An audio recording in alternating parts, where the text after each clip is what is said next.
जय हिंद प्यारे बच्चों, इस वीडियो के अंदर हम 10th के उन सीबीएसई बोर्ड एग्जामिनेशंस जो कि बहुत इंपॉर्टेंट क्वेश्चंस हैं, जिनके आने के चांस इस बार 2025 बोर्ड एग्जामिनेशन में बहुत ज़्यादा हैं, उनके बारे में डिस्कस करने वाले हैं और उनके आंसर्स को फुली एक्सप्लेन करके हम इसको समझेंगे। इस वीडियो के अंत तक बने रहिए ताकि आपका कोई भी डाउट ना रह जाए और इस वीडियो से देखने से शायद आपके कुछ मार्क्स बढ़ जाएं। तो आइए शुरू करते हैं। Prove that the tangents drawn at the end of the diameter of a circle are parallel।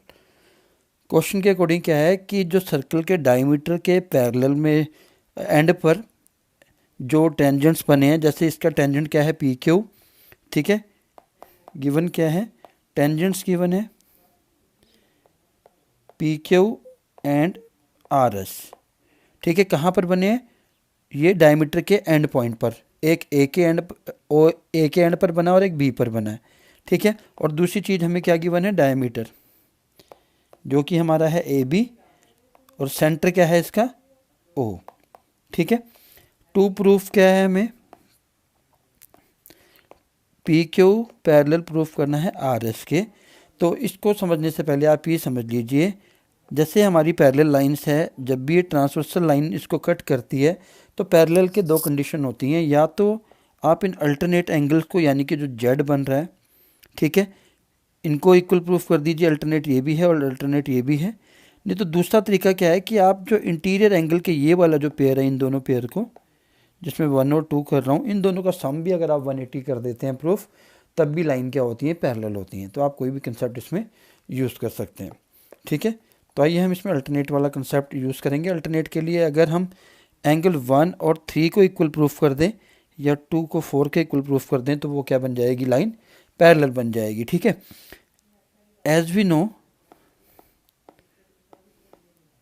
Theorem 10.1 जो मैंने यहाँ पर ऑलरेडी लिखी हुई है, the tangent at any point of a circle is perpendicular to the radius through the point of contact. कहने का मतलब क्या है? जब भी हम कोई टेंजेंट बनाते हैं तो रेडियस जब पॉइंट ऑफ कॉन्टैक्ट के साथ मिलती है टेंजेंट से, तो वो कितने डिग्री का एंगल बनाती है? 90 डिग्री, ठीक है। तो ओ ए परपेंडिकुलर है पी क्यू पर, देयरफॉर एंगल 1 कितना हो जाएगा? 90 डिग्री। अगर एंगल 1 90 डिग्री है तो एंगल 2 भी क्या होगा? 90 डिग्री। चाहे आप लीनियर पेयर से बता लीजिए, चाहे ये रेडियस वाला कंसेप्ट आप इसमें लगा सकते हैं। सिमिलरली ओ बी परपेंडिकुलर है आर एस पर, ठीक। अगर ये परपेंडिकुलर है तो एंगल 4 भी 90 डिग्री का होगा और एंगल 3 भी 90 डिग्री का होगा।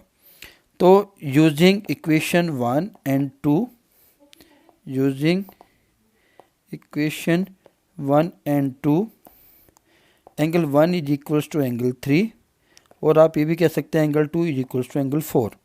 These are alternate interior angle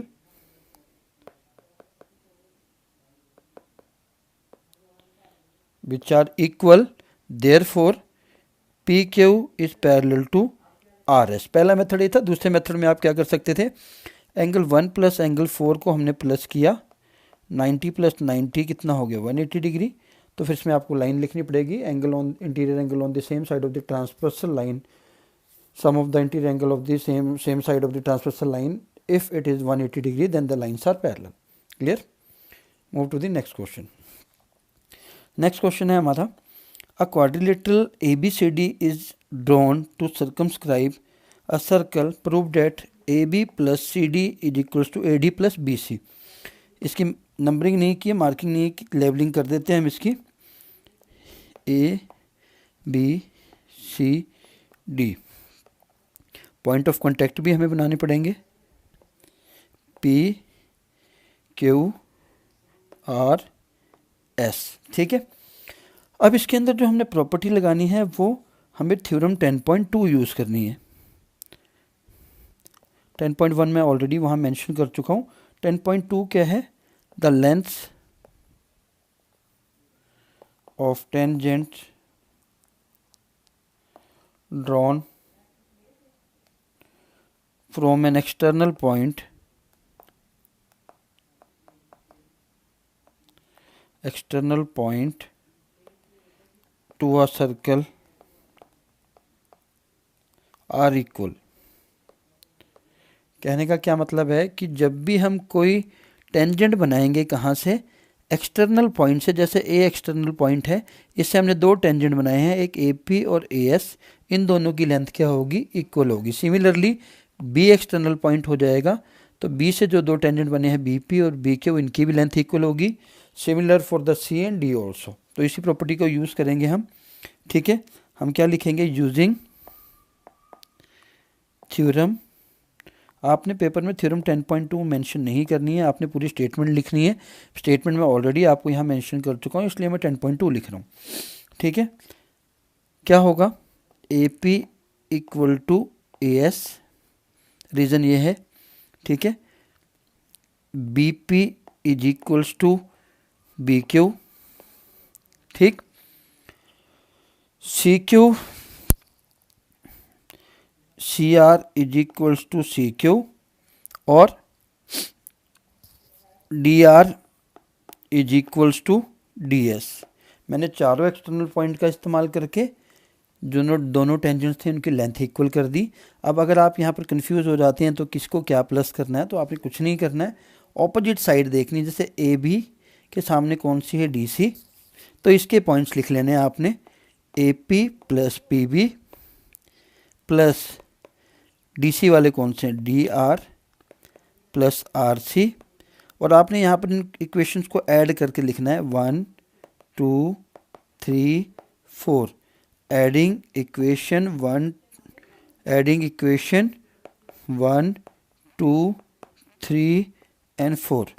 इतना लिखने के बाद आपने स्टेप पे आ जाना है। पहले ऑपोजिट वालों के जितने पार्ट्स हैं उनको प्लस कर देना है।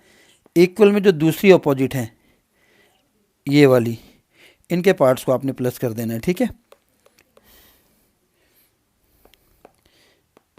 अब ए डी वाले कौन कौन से हैं, A S plus S D plus B Q plus Q C. ठीक, क्यू सी, इतना हो गया। अब आपने देखा कि ए पी और पी बी को प्लस करेंगे तो क्या बनेगा, A B, D R plus R C को प्लस करेंगे तो डी सी,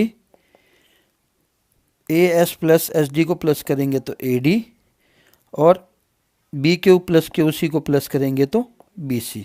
हमें यही प्रूफ करना था, हेंस प्रूव्ड। तो सिंपल सा तरीका है, ये आप कैसे भी लिख सकते हैं ताकि आपको किसी भी तरीके की कंफ्यूजन ना हो। Next question, question number 3। ठीक है, in a figure xy and x dash y are two parallel tangents to a circle with center O and another tangent AB with point of contact C intersecting xy at A and x dash y dash at B. Prove that AOB, ये angle आपने 90 degree का proof करना है, AOB। ठीक है, तो angle AOB को हमने प्रूफ करना है 90 डिग्री। तो सबसे पहले आपने इस क्वेश्चन में क्या करनी है, कंस्ट्रक्शन करनी है। ठीक है, ठीक, कंस्ट्रक्शन क्या करेंगे, ज्वाइन OC, OC को ज्वाइन कर दिया। अब इसको ज्वाइन करने से फ़ायदा क्या होगा, ऊपर दो ट्रायंगल बन जाएंगी, एक ट्रायंगल बनेगी ये और दूसरी बनेगी ये। ऊपर जो दो ट्रायंगल बन रही है हमने उनको कॉन्ग्रुएंट प्रूफ करना है। ठीक है, चलिए करते हैं प्रूफ में। इन ट्रायंगल, एक ट्रायंगल बनी है हमारी APO और दूसरी बनी AOC। ठीक है, इसके अंदर क्या क्या चीज़ें इक्वल हैं। अब A एक्सटर्नल पॉइंट है तो AP और AC टेंजेंट की लेंथ इक्वल है तो इक्वल होंगे, AP equal to AC tangents from external point. ठीक है, आपने पूरा लिखना है, tangents from external point. OA is equals to OA common है दोनों ट्रायंगल में। ठीक है, और OP इक्वल टू OC, ये क्या है, रेडियस है। आई थिंक क्लियर हो गया कंस्ट्रक्शन वाला। ठीक, तो OP और AOC क्या है, रेडियस है। देयरफॉर जो ट्रायंगल थी A P O and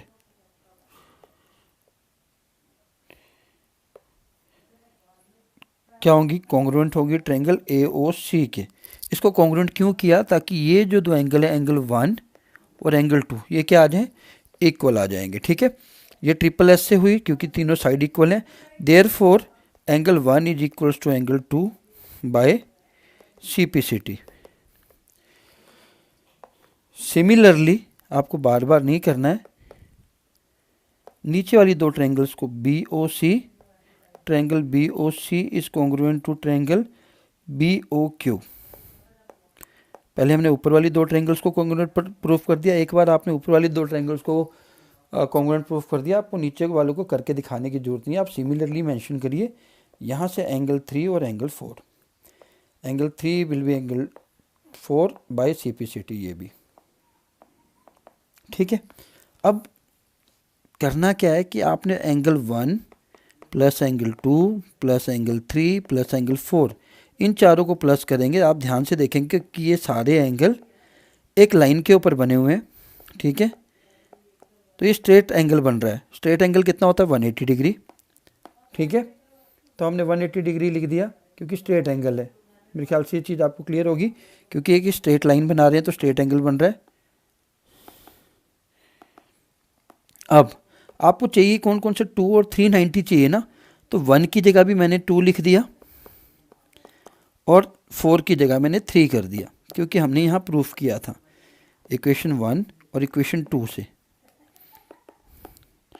using equation 2 and 3। अब 2 टाइम ऑफ एंगल 2 बन रहा है और एंगल 3 भी 2 टाइम आ रहा है, तो 2 कॉमन ले लिया। 2 से मैंने 180 को क्या कर दिया, डिवाइड कर दिया। ये कितना आ गया, 90 डिग्री। ठीक है, यही प्रूफ करना था आपने, क्योंकि अब जब आप 2 और 3 को कंबाइन करोगे तो क्या कौन सा एंगल बन रहा है, angle A O B. Hence proved. That's it. This is very important question, इसके आने के चांस बहुत ज़्यादा हैं, सबसे ज़्यादा है। Question number 11, prove that the parallelogram circumscribing a circle is rhombus. ठीक है, अभी हमने पीछे क्वेश्चन किया था, अगर आपको याद होगा, जिसमें हमने प्रूफ किया था ए बी, मैं यहाँ पे लिख देता हूँ A B C D P Q R S. अभी हमने पीछे प्रूफ किया था A B plus D C is equals to A D plus B C. उस स्टेप तक ये पूरा कुछ क्वेश्चन सेम है, फिर भी हम एक बार दोबारा कर लेते हैं। क्या किया था हमने, प्रॉपर थ्योरम लगाई थी।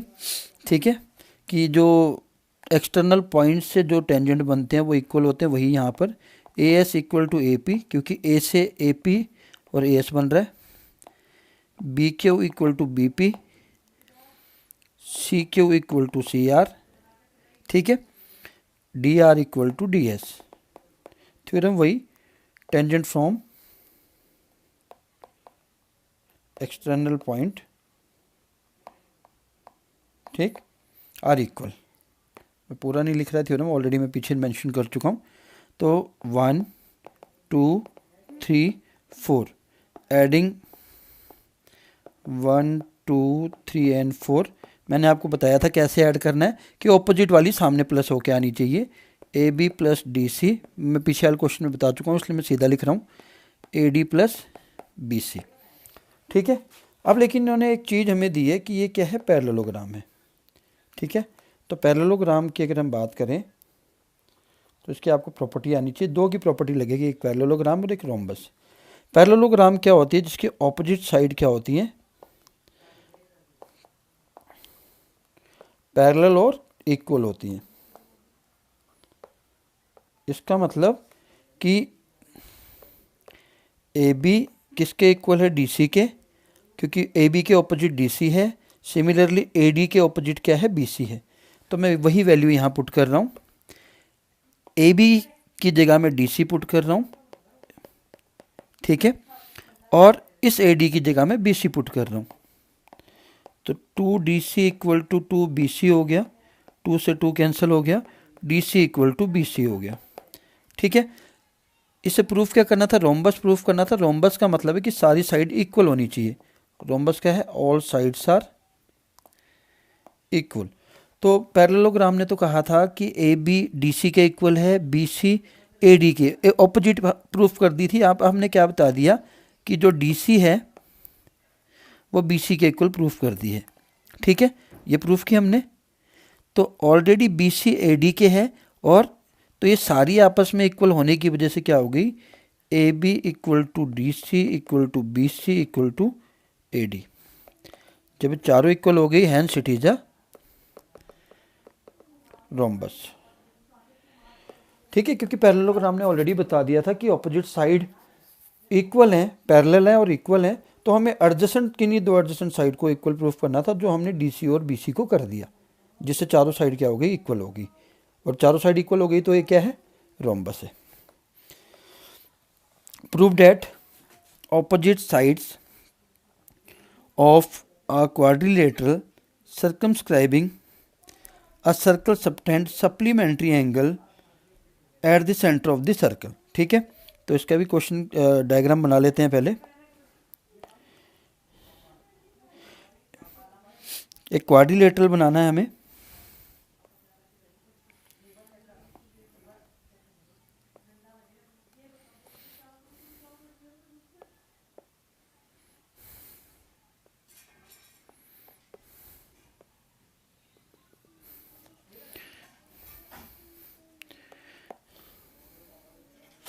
ठीक है, हमें प्रूफ करना है कि जो ऑपोजिट साइड सेंटर पे बना रही है ना एंगल,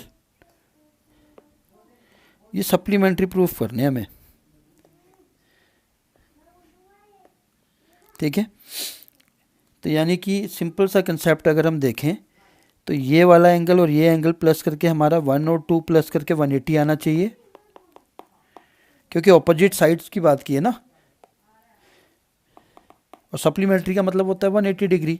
सिमिलरली 3 और 4 को जब प्लस करें तो 180 आना चाहिए। तो इसी को हम थोड़ा दूसरे तरीके से करेंगे, कंस्ट्रक्शन करके करेंगे, ताकि आपको ज़्यादा समझ में आए।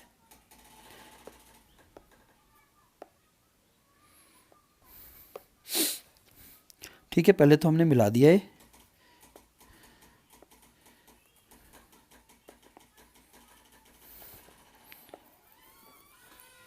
ठीक, अब हमने क्या करनी है, कंस्ट्रक्शन करनी है। जो पॉइंट ऑफ कांटेक्ट है इनके, इनसे कंस्ट्रक्शन करनी है।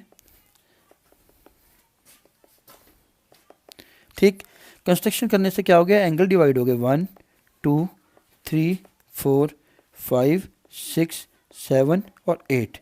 नेमिंग कर देते हैं, ए बी सी डी। मैंने सभी की नेमिंग एक तरीके से की है ताकि याद करने में कोई मुश्किल ना हो।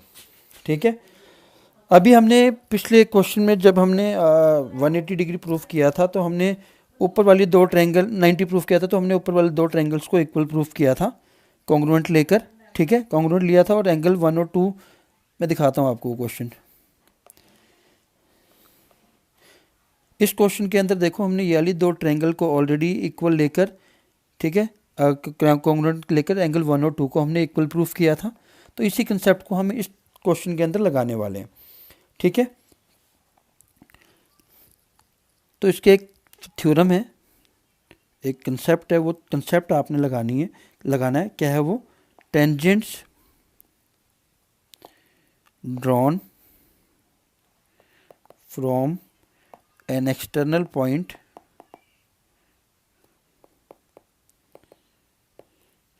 To a circle subtend equal angle at centre. ठीक है, फिर भी अगर आप प्रूफ करना चाहते हैं तो आप प्रूफ कर सकते हैं। जैसे यहाँ पर ओ ले लिया मैंने सेंटर में, तो मैं ले लेता हूँ A O P and A O S. पीछे प्रूफ किया था, फिर भी कर लेते हैं। ठीक, A P equal to A S tangent from the external point, O A equal to O A common, और O S equal to O P radius. ठीक है, तो ये दोनों ट्रायंगल कॉन्ग्रुएंट हो जाएंगी। कॉन्ग्रुएंट होने से एंगल 1 और 8 क्या हो जाएगा, इक्वल आ जाएगा। ठीक है, तो उसी कंसेप्ट को मैं सीधा लिख रहा हूँ। Angle 1 is equals to 8, similarly angle 2 is equals to angle 3, angle 4 equal to angle 5, ठीक है, angle 6 equal to angle 7। Reason ये रहा, मैंने फिर भी प्रूफ कर दिया आपको, आप वैसे भी कर सकते हैं। ठीक है, एडिंग ऑल द एंगल्स, सारे एंगल्स को ऐड कर दिया, angle 1 plus angle 2 plus angle 3 plus angle 4 plus angle 5 plus angle 6 plus angle 7 plus angle 8 is equals to 360। क्योंकि ये सर्कल का एक कंप्लीट एंगल बना रहा है, तो यहाँ पर लिख देंगे कंप्लीट एंगल, जो कि 360 डिग्री होता है।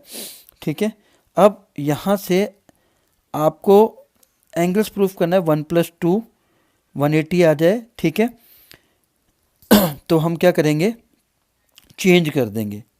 ठीक है, कैसे चेंज करेंगे, 1 8 है ना, 8 की जगह भी हम 1 कर देंगे और 3 की जगह हम 2 कर देंगे। 1 + 2, 3 की जगह हमने क्या करना है, 2 कर देना है। और हमें दूसरा 5 और 6 चाहिए, तो 4 की जगह 5, ठीक है, और 6 7 की जगह 6, और 8 की जगह हमें करना है एंगल 1। क्योंकि मैं अभी सिर्फ इन दो एंगल्स को लेके चल रहा हूँ, ताकि 1 2 प्लस करके 6 और 5 के 180 के इक्वल आने चाहिए। तो मैंने 8 की जगह भी 1 कर दिया, क्योंकि 1 और 8 को इक्वल प्रूफ किया था। 3 की जगह भी 2 कर दिया, क्योंकि मैंने इन दोनों को इक्वल प्रूफ किया था। ठीक, 5 और 6 मुझे चाहिए थे, ये दोनों एंगल मुझे चाहिए, इन दोनों को एंगल को छोड़ के बाकी सभी हमने इक्वल प्रूफ कर देने हैं। अगर आप कंफ्यूज होते हैं, अगर इस लाइन को आप लिखने में कंफ्यूज होते हैं, तो इस लाइन को आप स्किप कर सकते हैं। आप सीधा क्या लिख सकते हैं, 2 टाइम एंगल 1 प्लस एंगल 2, जो आपको यहाँ चाहिए हमें, plus angle 6 plus angle 5 is equals to 360 degree. ठीक है, मुझे 1 2 और 6 5 चाहिए था, क्योंकि ऑपोजिट एंगल के यही बन रहे हैं सेंटर पे। तो 2 से मैंने 360 को डिवाइड कर दिया, ये आ गया 180 डिग्री। यही प्रूफ करना था। सिमिलरली आप दूसरी वाली लाइन भी लिख सकते हैं। बचा कौन सा, एंगल 8 प्लस एंगल 7 और 3 और 4 180 डिग्री, हैंस प्रूव्ड। ठीक है, अगर आप कंफ्यूज होते हैं, आप ये लिख दीजिए चीज़ें, ये वाली लाइन आपको समझ में आ गई होगी। उसके बाद पहले आपको ये वाले 2 पेयर चाहिए, फिर ये वाले 2 पेयर चाहिए, बाहर 2 लिखकर इक्वल प्रूफ कर दीजिए। चलते हैं नेक्स्ट क्वेश्चन पे। क्वेश्चन ये भी इंपॉर्टेंट क्वेश्चन है, कभी कभी आ जाता है, कभी कभी नहीं आता है, इसमें भी कुछ कंस्ट्रक्शन हमें करनी पड़ेंगी।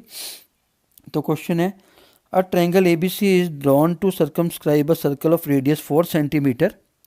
ठीक है, रेडियस 4 सेंटीमीटर है, such that the segments BD and DC into which BC is divided by the point of contact D are of length 8 centimeter and 6 centimeter respectively. Find the sides AB and AC. ठीक है, अब हमें कुछ नहीं करना, हमें point of contact से पहले हमें सर्कल को मिला देना है, सेंटर को मिला दिया। ठीक, फिर हमें इस पार्ट्स को भी कंस्ट्रक्शन कर देनी है।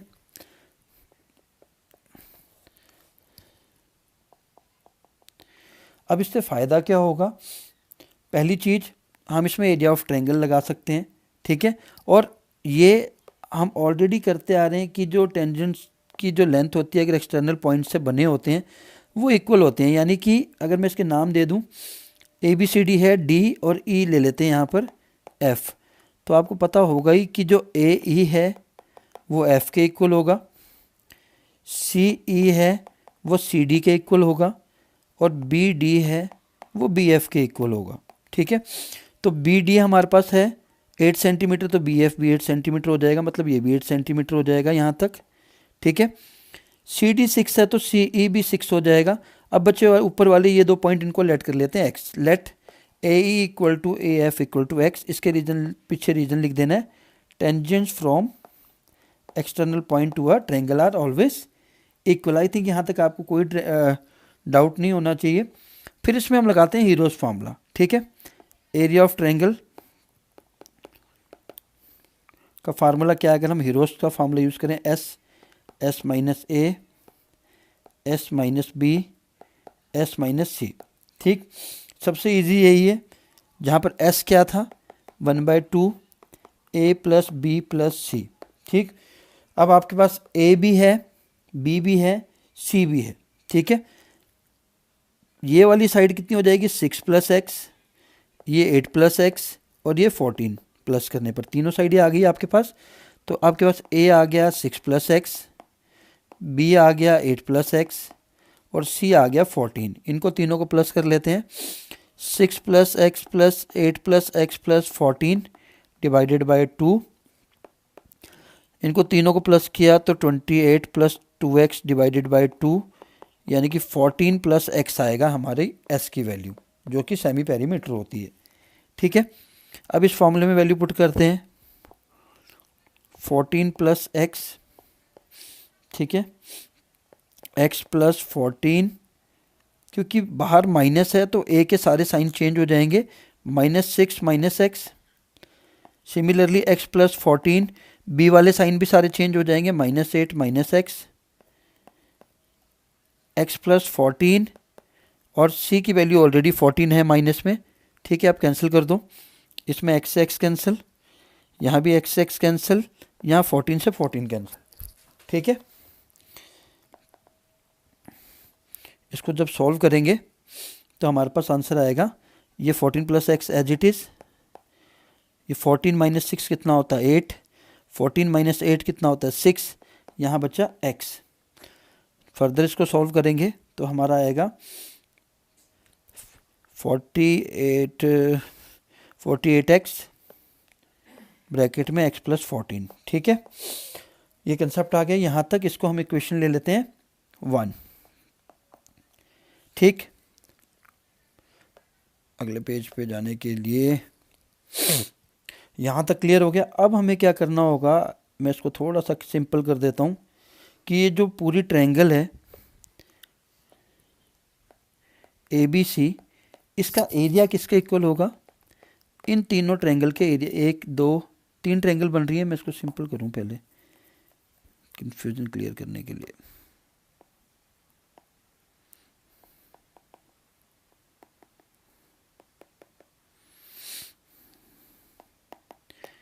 अगर हम ध्यान से देखें तो 3 ट्रायंगल बन रही हैं। एक बन रही है हमारी AOB,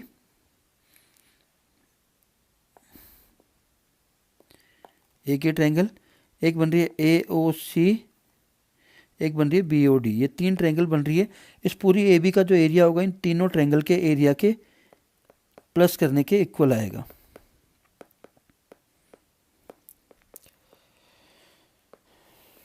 ठीक है, इनके इक्वल आएगा। जब हम इसको सॉल्व करेंगे, फार्मूला क्या होता है? Half into base into height, है ना। हाफ, पहले हम बात करें AOC की, AOC, ठीक है, ये कितना है? 4, ठीक, और बेस कितना था इसका? 6 प्लस एक्स। सिमिलरली AOB की बात करें तो हाइट वही है, सेम 4, ठीक है, और बेस कितना था AOB का? हमारा 8 प्लस एक्स। BOC की बात करें तो हाइट वही सेम है और ये 14 है। इसको फर्दर जब आपने सॉल्व किया, सॉल्व करने के बाद इसका आंसर आ जाएगा 4x प्लस 14। इसके बाद आपने क्या करना है, इस वाली इक्वेशन को 1 और 2 को सामने रखना है, क्योंकि ये दोनों ही एरिया ऑफ ट्रायंगल हैं जो कि आपस में क्या होते हैं? इक्वल होते हैं। ये तो आपने नोट कर ही लिया होगा, यहीं सॉल्व कर लेते हैं। फ्रॉम इक्वेशन 1 एंड 2, ठीक, पहला एरिया आया था हमारा 48x square, 48x square x plus 14 था। दूसरा आया था 4x प्लस 14, ठीक है। स्क्वेयरिंग बोथ साइड कर देते हैं ताकि रूट हट जाए। रूट हट जाएगा तो ये आ जाएगा 48x प्लस 14, यहाँ पर स्क्वायर लग जाएगा। 4 का स्क्वायर 16 होता है, x प्लस 14 का स्क्वायर हमें निकालना पड़ेगा। ठीक है, ये लाइन तो सिर्फ ऐसे ही है, स्क्वायर के लिए नहीं है। इसको फर्दर 48x स्क्वायर प्लस 14 से मल्टीप्लाई करेंगे तो ये आ जाएगा हमारा 14 8 112 टू 56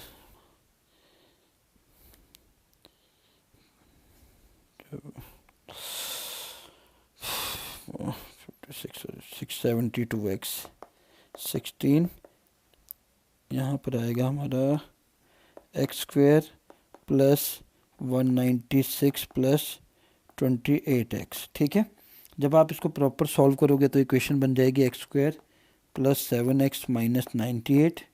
ठीक है, फैक्टर बनाएंगे इसके हम, तो 98 आना चाहिए, तो 14 और 7 बनेंगे।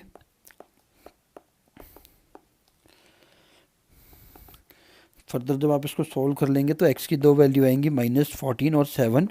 तो किसी भी फिगर की जो लेंथ होती है वो नेगेटिव नहीं हो सकती, तो 14 रिजेक्ट हो जाएगा, x की वैल्यू कितनी आ जाएगी, 7 आ जाएगी। ठीक है, तो ऑलरेडी ये आपके पास 6 था, ये 8 था, और ये भी कितनी आ गई, 7 आ गई। तो आप इसकी तीनों साइड की वैल्यू बता सकते हैं। तो करना कुछ नहीं है, आपने पहले हीरोस फार्मूला लगा के एक पूरे ट्रायंगल की एरिया निकालना है, फिर आपने 3 ट्रायंगल्स के एरिया को प्लस करके फिर से ABC का एरिया निकालना है, उन दोनों को इक्वल कर देना है, फिर वहाँ से आपने x की वैल्यू निकाल लेनी है, वही आपका आंसर होगा। ठीक है, अब चलते हैं नेक्स्ट क्वेश्चन पे। BPT, if a line is drawn parallel to one side of a triangle to intersect the other two sides in distinct point, the other two sides are divided in the same ratio. ये statement है। BPT अगर आती है तो state and proof करके आती है, state and proof, BPT Therese theorem, basic proportionality theorem, नहीं तो कई बार सीधा स्टेटमेंट ही दे देते हैं, बच्चे कंफ्यूज हो जाते हैं। हमें ये प्रूफ करना है। मैंने डायरेक्ट इसलिए ले लिया ताकि टाइम सेव हो जाए। गिवन क्या है, ABC, जहाँ पर DE पैरेलल टू BC है, क्योंकि इन्होंने ऑलरेडी बताया था drawn parallel to one side. Proof क्या करना है, AD upon DB, AE upon EC। Construction क्या कर दी हमने, BE और CD को मिला दिया, और EN परपेंडिकुलर बनाया AB पर और DM बनाया AC पर। प्रूफ, एरिया ऑफ ट्रायंगल क्या होता है, half into base into height, वही यूज करना है। हमने दो ट्रायंगल लेनी है, पहले ADE का एरिया डिवाइड करना है BDE के साथ। ठीक है, ये वाली ट्रायंगल और ये वाली ट्रायंगल। ठीक है, दोनों में फार्मूला लगाना है हाफ हाफ। ठीक है, बेस क्या है इसका, AD है, ADE का बेस, और परपेंडिकुलर क्या है, EN। ठीक, ये बेस हो गया, और EN क्या है, परपेंडिकुलर। सिमिलरली BDE की बात करें तो बेस क्या है, BD, और परपेंडिकुलर BD का EN ही माना जाएगा। ठीक है, तो यहाँ से कट कर देंगे, हाफ से हाफ कैंसिल हो जाएगा, EN से EN कैंसिल हो जाएगा, ये आ जाएगा AD अपॉन BD। ठीक, आपको सीधा याद रखने के लिए क्या करना है कि आपको तो क्वेश्चन के अगर टू प्रूफ याद है ना, कि आपको प्रूफ क्या करना है, हमें ये प्रूफ करना है, तो पहली दो ट्रायंगल जो हमने लिए हैं उसका जो आंसर आएगा वो ये आएगा, AD अपॉन DB। ठीक है, दूसरी हमने क्या लेनी है, दूसरी भी क्या है, ऊपर वाली जो ट्रायंगल है हर दोनों केस में सेम है, ADE। यहाँ भी ADE थी, यहाँ भी ADE है, बस नीचे वाली ट्रायंगल पहले हमने ये वाली ट्रायंगल ली थी। ADE दोनों ही केसेस में रहेगी, पर पहली बारी में हमने बेस AD लेना है, दूसरी बारी में बेस AE लेना है। पहले हमने BDE ली थी, अब दूसरी वाली में हमने CDE लेनी है। फार्मूला फिर से वही सेम, हाफ हाफ, बेस हमारा इस बार AE है, ये वाला बेस, और नीचे EC ये वाला। परपेंडिकुलर जो दूसरा बनाया था वो सीधा लिख लेना है, DM। Cancel cancel cancel, AE upon EC। ठीक है, ये 1 थी, ये 2। एक चीज़ और आपने लिखनी है, ये जो दो ट्रायंगल यहाँ पर बची हैं, BDE और CDE, इनका इक्वल एरिया जरूरी है प्रूफ करना।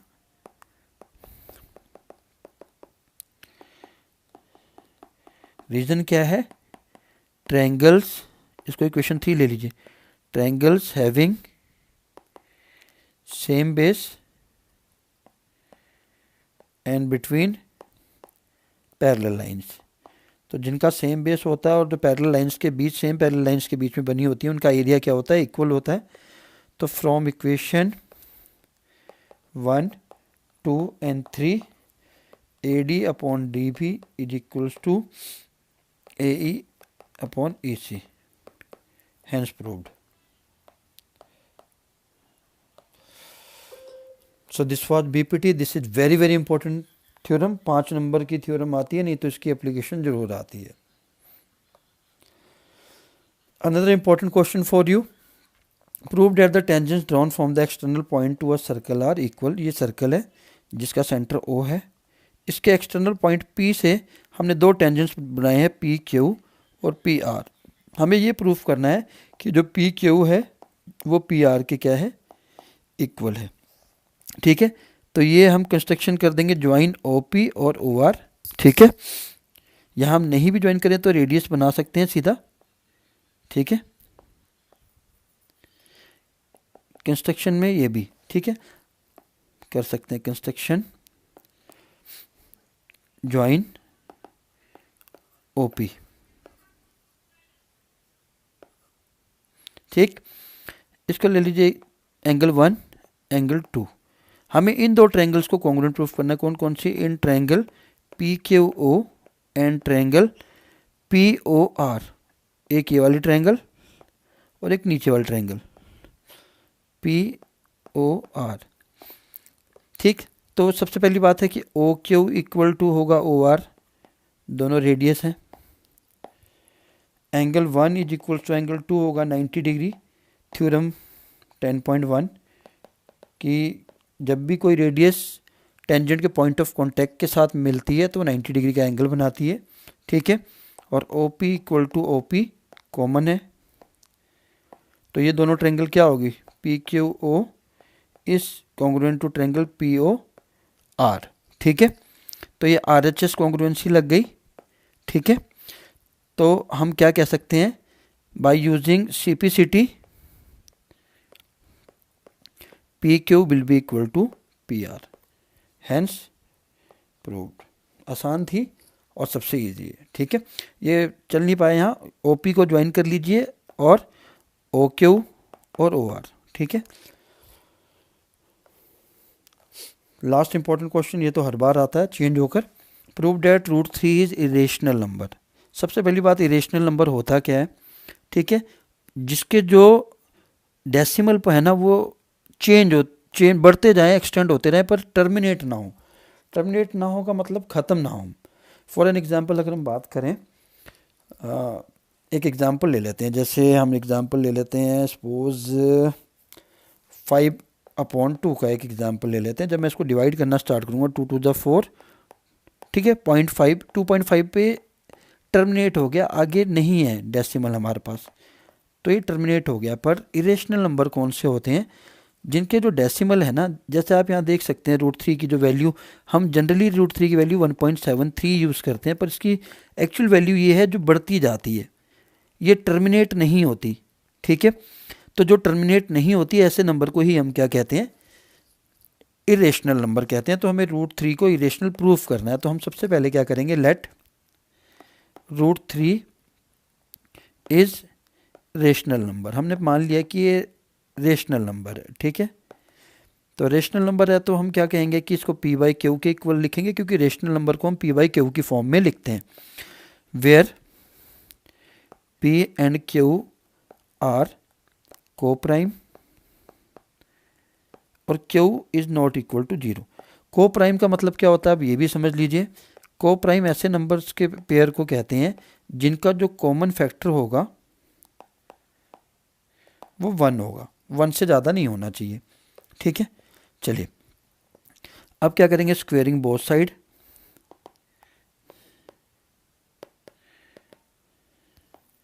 √3 का स्क्वायर कर दिया और P और Q का भी स्क्वायर कर दिया। ठीक, स्क्वायर से क्या हो गया, रूट कैंसिल हो गया, ये P² अपॉन Q² हो गया। पोजीशन को इंटरचेंज कर दिया हमने, तो ये हो जाएगा हमारा Q² is equals to P² divided by 3। पहली कंडीशन आपके पास ये बनेगी। इसके सामने आपने लिखना है P square is divisible by 3, also P is also divisible by 3। ठीक है, अब आगे क्या करना है आपने, let p is equals to 3k। अगर 5 है √5 तो 5 के लेना है, अगर 7 है तो 7 के लेना है। ठीक, p की जगह हमने 3k पुट करना है। एक चीज़ ध्यान रखना, बहुत से लोग यहाँ पर 3k स्क्वायर लिख देते हैं जो कि गलत है, हमें पूरे का स्क्वायर लेना है। नीचे एक 3 ऑलरेडी है, 3k स्क्वायर मतलब 9k स्क्वायर, नीचे 3 है, 3 से जब 9 को डिवाइड करेंगे तो 3 आ जाएगा, 3k स्क्वायर। k स्क्वायर की वैल्यू अकेली करेंगे तो 3q स्क्वायर की डिवाइड में चला जाएगा। सेम सिचुएशन बनेगी, पहले p स्क्वायर के साथ बनी थी, अब q स्क्वायर के साथ। अब हम लिखेंगे q square is divisible by 3, q is also divisible by 3। ठीक, ये दोनों ही। अब आप एक चीज़ ध्यान रखिए, मैंने ऊपर कोप्राइम की डेफिनेशन बताई थी जिसका कॉमन फैक्टर 1 हो, पर जब हम कंपेयर कर रहे हैं तो p और q दोनों ही 3 से डिविजिबल हो रहे हैं, मतलब इनका p और q का जो कॉमन फैक्टर है वो कितना हुआ, 3 हुआ, 1 नहीं है। Hence our assumption is incorrect. कौन सी assumption, जो हमने माना था कि ये रेशनल नंबर है, देयरफॉर √3 इज इरेशनल नंबर। तो प्यारे बच्चों, ये था एक छोटा सा वीडियो, होप आपको समझ में आया होगा। ठीक है, कमेंट जरूर करिए और आशा करता हूँ कि आपकी कुछ इसमें हेल्प ज़रूर हुई होगी, आपने कुछ ज़रूर सीखा होगा। इस वीडियो को बार बार देखिए ताकि आपकी जो भी कन्फ्यूजन्स हैं वो दूर हो जाएं। ये वीडियो आपको 10th के मैथ के पेपर में ईजिली पास करवा देगा बोर्ड के फाइनल में। तो इसको देखिए, शेयर करिए और कुछ कमेंट कर सकते हैं अगर आप चाहिए, आपको कोई और वीडियो भी चाहिए क्लास 10th मैथ का तो हम वो भी लेकर आएंगे। नेक्स्ट वीडियो हमारा मीडियन मोड पर होगा। आज के लिए इतना ही, मिलते हैं नेक्स्ट वीडियो में। जय हिंद, जय भारत।